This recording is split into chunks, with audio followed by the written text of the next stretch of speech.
भागलपुर जिला के शिवनारायणपुर थाना अंतर्गत रमजानीपुर पंचायत के कुंदन यादव के 6 वर्षीय अंकुश कुमार पुत्र जो आंगनबाड़ी सेंटर से अपने घर की तरफ जा रहा था, वहीं NH80 पर एक अनियंत्रित हैवा जिसका नंबर BR10G B1031 ने बच्चे को कुचल दिया।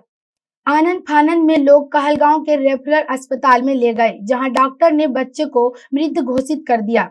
ग्रामीणों के द्वारा बच्चे के शव को रोड पर रखकर घंटों जाम किया। मौके पर पीरपैंती थाना अध्यक्ष राजकुमार प्रसाद, शिवनारायणपुर थाना अध्यक्ष बबलू कुमार, अतीचक थाना अध्यक्ष जीतू यादव मौके पर अपने दलबल के साथ घटनास्थल पर पहुंचे और परिजनों को सांत्वना दी, रोड को जाम मुक्त कराया। वहीं कहलगांव अंचलाधिकारी ने बताया कि इस दुख की घड़ी में हम परिजनों के साथ हैं।